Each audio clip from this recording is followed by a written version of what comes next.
everyone. Welcome to another edition of Chalk Talk here in the DK Pittsburgh Sports Steelers YouTube channel. Today, for those watching day that this is uploaded, happy players reporting to training camp day. Today is July 23rd. Players report to training camp at St. Vincent College in Latrobe, Pennsylvania. Super excited to be there to cover it. Cannot wait for you guys to follow all of our coverage, not just here on our DK Pittsburgh Sports Steelers YouTube channel, but also on our actual site, dkpittsburghsports.com. All kinds of stuff coming, not just for training camp, but throughout the preseason, and then obviously the regular season. And for fans, obviously hoping into the playoffs as well. Now, to celebrate this occasion, I'm going to just revisit 2024 one more time, and it probably won't be the last time I do it, but definitely just wanted to get one of my favorite play calls from 2024. This one was an RPO. It was, I don't remember the week number, but obviously it was the home game against the Browns. This is later in the season, so I think this is actually the last win before the epic collapse. So this is when everybody's still feeling, high and mighty about the Steelers. But this play call really took advantage of the Browns, and this is a game that they did not have George Pickens.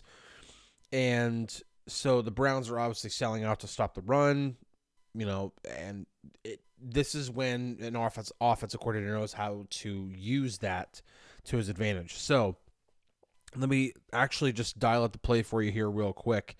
Just going from top to the bottom, Calvin Austin is running a corner route here. Connor Hayward is running a quick little flat. Pruitt is also running a flat here, and then Van Jefferson is running a curl or a hitch, pretty much. And so that is the pass. Those are the routes for if this is going to be passed. But this is an RPO, and it all depends on what big old 95 Myles Garrett is doing. If Myles Garrett stays out here and he contains the edge, Russell Wilson is supposed to hand the ball off to Jaylen Warren, and then it's just a running play. If Myles Garrett crashes in on the run, then Wilson will pull the ball and most likely go in this direction, based off of where the running back is. But he can, based off of what he's seeing in terms of leverage, in terms of whatever, he can probably have the option here to move Warren over to this side and then just read it. It would be this edge he'd be reading if he crashes in. Then he's pulling the ball and going to throw it. If he contains the edge, then he's going to hand the ball off to Jaylen Warren. Now, this is another wrinkle to this play call and play design against the Browns specifically. This is knowing your opponent. The Browns are banjoing coverage here, which means if this is truly man coverage, then normally it would be this guy on this guy and then either a linebacker here or it would be the safety here, whoever it is. When you banjo coverage, it's not just lining up, whoever's across from you. It is whoever goes to the outside, this guy would pick up because he's outside. If this guy goes to the inside, this guy would pick up because he's on the inside. However that is. So, since this is the play concept over here, Ward is going to pick up the flat because they're banjoing coverage here. And so this hitch being the inside, that means either the linebacker or the safety here needs to be responsible for the hitch. But the added beauty of this is an RPO, and so when the ball is originally snapped and you get this look, the linebacker here has to possibly respect the possible handoff. The safety probably needs to contain. And I can't remember if he wore number 12 or not, but this might be Juan Thornhill. Steelers knew. Actually, I'm just going to go ahead and look that up real quick. What number did Juan Thornhill wear with the Browns? Just so I can, before I start making claims. No, it's not. Actually, Juan Thornhill wore number 1. So it's not Juan Thornhill. So everybody breathe a little easier. And so when you get to this posture right here, you have to, as the linebacker, assume that this is going to be run until you see otherwise. The safety can also step up and make sure, but you can't let anybody get behind you, obviously.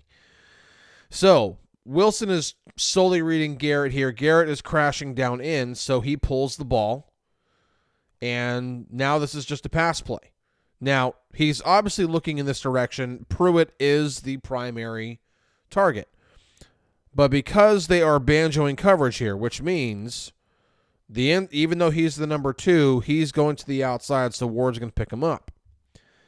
With Jefferson running the hitch here, that means somebody's got to pick him up. The linebacker is responsible, or apparently is responsible for the run, so that would leave the safety there to vacate any kind of potential pass. That does not happen, and Wilson does a good job of, looking this off. This is covered. I mean, if you can complete it, but the chances of that getting anything are slim to none outside of maybe a couple of yards. But Jefferson is wide open because the only guy that could possibly cover him is this guy, and he's moving in the wrong direction. All of his momentum was taking him forward.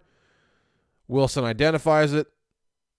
So this is not just good play design specifically against an opponent that's going to be more aggressive against the run, but it is also good execution.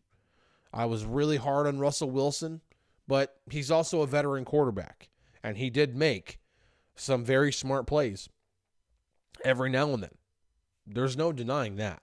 And this is an example of a very, very smart play by Russ. And he deserves the credit for it.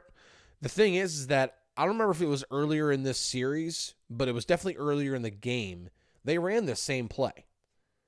And they executed it a little bit different. That way they had even already seen how the Browns would play against that specific play. And that's the beauty of an RPO, is that you literally have the option to, whether to run or to pass.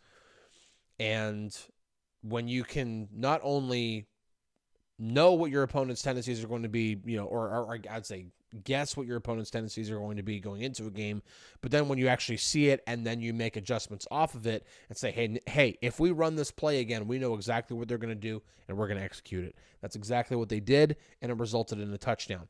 Another wrinkle to this is that this RPO is designed to be used in tempo, or at least it was for this specific game, to be used in tempo. That way they would also have favorable personnel on the field, meaning that if they had just ran a play and then they get, to the line of scrimmage, they're going to go no huddle to keep, because if the offense doesn't substitute and they line up and they don't huddle up, they have the right to go and snap the ball. That forces the defense to keep whatever personnel they had on the field in the previous play. They have to keep that on the field. They don't have time to substitute. And so with the Steelers here in 12 personnel, obviously they had the personnel matchup that they wanted for this specific play, and it worked. So really short one today, but again, just wanted to celebrate the coming of training camp with one of my favorite play calls from last year. I thought it was really good play design and good play execution and good play call.